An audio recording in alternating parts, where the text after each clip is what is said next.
Yo, I'm gonna tell you some crazy shit. We at your wedding, Steve was with us, and we going towards your wedding, and we was like in a van with RZA. And so I asked RZA, because RZA is stingy. He ain't want the Wu-Tang with nobody else. So I said, yo, RZA, man, how you let Ray be cool with me? He said, I'm gonna tell you the truth. I ain't really like it at first. Because I'm RZA, I wanted all Wu-Tang, you know what I'm saying? But I knew you and him had a real connection. Y'all was brothers, and I was like, yeah, rock out with Fat Joe if you want. I was like, yo, I looked at RZA, I was like, thank God you let him rock with me, because RZA definitely wasn't playing that type of shit, right? He definitely was training us like Dobermans, Kiss. Yo. He's beating us with washing machine hoses. Bang, stay right here. Boom. But, he had a plan. And like you said, he definitely had selfish ways, because at that time, you got to remember, nobody wasn't fucking with Staten Island niggas. Oh, no. You know what I'm saying? So we had a vengeance. You know what I mean? It's like, yo, come on, we've been partying since we was 14 years old, going to the rooftop, going here, going to the quarters, Queens, Trafalgar Square. And yo, Brooklyn in the house, Queens in the house, Bronx in the house. You be waiting for Staten Island and you don't hear it. It's like, now we want to fight. We came to party, but now we want to fight. Yeah. So that mentality always stayed with all of us. Fuck all them other boroughs. Like, y'all think something sweet over it, but not really knowing that a lot of niggas that lived in Staten Island too was from Brooklyn, Bronx, Queens, Manhattan, that they migrated there. You understand what I'm saying? And it's still some real ass niggas that was from there anyway. But we had something to prove. And I think that was part of his mystique on how he wanted to approach the game. Like, yo, it's just our shit. You know what I mean? So at first we was all down with it because we seen the vision. But then as we got in the game, niggas started throwing flowers at us and, showing us, super love. It's like, yo, I'm a fan too. I like that nigga. So we come back, yo, you know what I mean? I could see how his energy would change. And I'm like, to me, it was like, nigga, I'm a grown man. I'm gonna go do what I want to do anyway.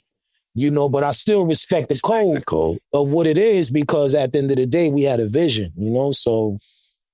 That's the kind of the same shit that made the Lox the Lox. See what I'm saying? Going to parties, we turning on video music box, we doing this, they shouting everybody out. Ralph showed the clip with you on video music box. Don't do for this, man. Did you listen? You know how much we turned on the radio, they shout out Long Island, Staten Island, Brooklyn, Queens, Bronx, Mount Vernon, New Rochelle, skip right over us, right? And we right in the middle of it. And we like, all right, motherfuckers, we gonna show y'all. Exactly. And I give you that, know what I'm saying? And we had it was no Melly Mel, it was no Roxanne, no Nas. I'm coming outside seeing One Eye Wayne, niggas like that, man. It was none of that. Heavy D wasn't too far away, Mount Vernon. But we can't, even though Hev showed us Wild Love and D and them took, after we got with the Riders, we was able to go to Hev's crib and meet him, see him punching the punching bag. But before that, we got nothing. I'm going outside. Punching bag? Hev was nice in boxing. That's what we was. No, fuck. Never knew Wait. Yeah, for Hev, we wanted to catch a fucking flurry and all types of shit. Hev was like, if we're going to keep it a stack, this whole interview has been really, really 100. He was somebody I really, really looked up to my whole life growing up. And yeah, I was super cool with Heavy D, but I never told him how much he influenced me. So even now I throw on outfits and I think I'm fly and I look at some old pictures of Heavy, he wore that shit 20 years ago. I'll be like, damn, Hev had that shit on. To me, Hev made big niggas like us very confident. Hev opened the gateway for big niggas. Yes. Definitely. He made it a lane. Yo, niggas, we got, look what I'm doing. Come on in. And so I actually became cool with Hev. He used to come to Miami, hang out with us and everything, but I never told him the truth. Like, I never said, yo, Hev, you're like my idol. Like, you really, really, really, really, really, really, really, really inspired me. And so the first time I met Hev, we was at Tavern on the Green and I'm using the bathroom and somebody walked in and you got to flow, Joe. You got to, when I turned around, it was Heavy D. Wow. You almost died. Like, you don't know how much I used to look. I used to do the dance moves like Heavy, study the videos, everything. So when I finally met him, because I've seen him many times, rooftop places from far, like a fan, you know what I'm saying? Like, oh shit, Heavy D.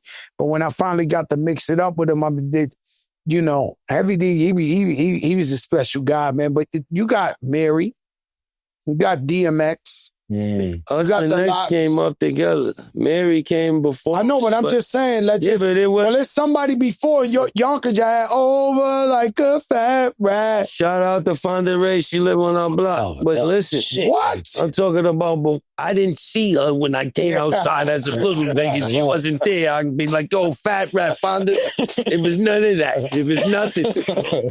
Tales of the Crips. It was none of that. Y'all was in that gas station deep out there, huh? It's way before the gas station. Before the gas station? There's nobody. Y'all all got shits. We ain't got nothing. But Mary was on before y'all, right? She put y'all on, right? She did. So she wasn't never in the hood? Like, no, she was just getting to the, she was, you know what I mean? Yeah. She was getting. She threw us the alley when she was still on the ladder. That's why she said her one. What's the 4-1? That was just out.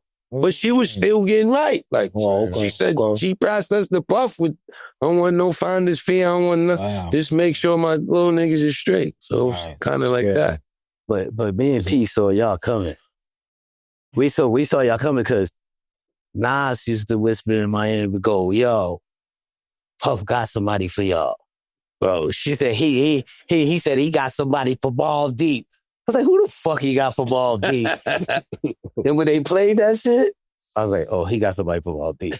They had for real. They had them young Lox voices. Hungry. Young Lox. Yeah. Spitting fire, flame. I thought Queensbridge had the best rappers. But until we heard this shit. Y'all shit inspired though. We was riding around listening to them. Oh, we got MOB, DEV. You know, I tell a story all the time. All that shit made us. We had to listen to all of that. Right? One day I'm hanging out with Ray. We go to Jimmy's Cafe. We go to Harlem. I don't know if you remember. It was me, you, and Nas, actually. We hung out in Jimmy's Cafe early in the day. We ate some food. Then we went to Harlem, seen some theories out there and all that. And then we end up going to the tunnel that night. Me, you, and Nas. But all day we was listening to somebody's album. I don't know who it was. I don't know if it was Mike Geronimo or something, but us three was in the car listening to this album all day. It had just came out and we was just vibing to it. And then we went to the tunnel and you and Nas was acting like y'all didn't know who the dude was that we was listening to his music. So I was sitting there with y'all. I was like, yo. So I talked to him. I said, yo, we been listening to your album all day. Your shit fire, B. Your shit. And then y'all was like, yo, your shit is fire, this and that. I forget who it was, but Dean Martin. No, it wasn't Dean Martin. No, I think it was Mike Geronimo. I'm not sure. Somebody like that had a hot album. He was the underground. He was, it's Raekwon, it's Nas. So crazy. I don't even really remember. I might got a little baby dementia going on. No, you don't. But we had it. But we did it, though. That happened to me. Was it Royal Flush? One of them. It was a Royal Flush, a Mike Geronimo, one of them. That's what it knew, though. Huh? If it was Geronimo, if it was Queens, that's... No, it was something like that. It was one of them. And we just like, yo, guys, like, Legendary good. Prodigy. Everybody was like, yo, this shit was hot, bro. To this.